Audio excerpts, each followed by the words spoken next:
Things to know when buying a co-op or condo that you need to renovate, right? Number one, chances are that board has their own architect that's going to review your architect's plans.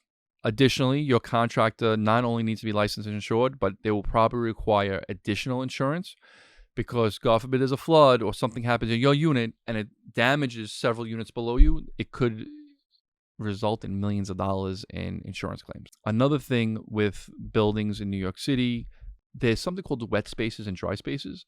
You really can't do whatever you want to your unit. Typically, the buildings like to keep the wet spaces above wet spaces and dry spaces above dry spaces. Additionally, a lot of these floors are concrete, and they don't want you just drilling through random locations in the slabs, which over time, if everyone does renovations every 20 or 30 years, could cause significant damage to the buildings. So if you're buying a condo or co-op that you plan on renovating, essentially gutting, and you want to rearrange the whole thing, I strongly suggest you consult with an architect or engineer beforehand, just to make sure it can be done. A lot of people think it's mine and I could just do what I want. And these buildings architects are really strict and want to protect the integrity of the building.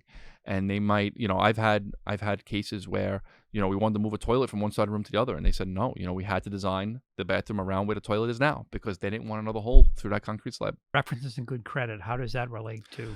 So when you apply to these buildings, they really want to know who's moving in. Oh, gotcha. Right. So they're going to probably do a criminal check on you. They're going to do a credit check on you. They're going to want references, and they want to make sure they really get an idea of who it is. Sure. It's almost like applying for a job, right? You're going to go through an interview process.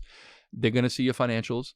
And again, I've been involved in cases where people wanted to buy a condo in a building, and they were turned down. Wow. Yeah.